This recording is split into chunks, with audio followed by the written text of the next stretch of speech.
จะGood morning สบายดีตอนเช้าใส่หมวกอุ่นๆแล้ววันนี้สิไปอันนั้นพากันไป morning market ตลาดนัดเช้าเฮาเด้อ This is a place where Lao food will meet Lao people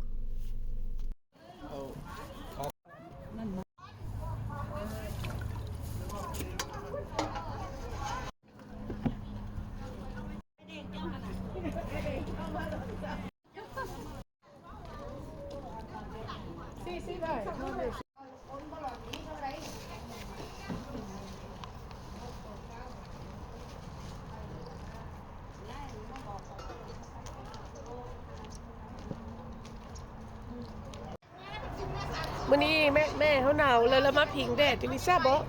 ค่ะมีหยังก็เขาพูดหยัง กระปุนน้ำไก่แซ่บ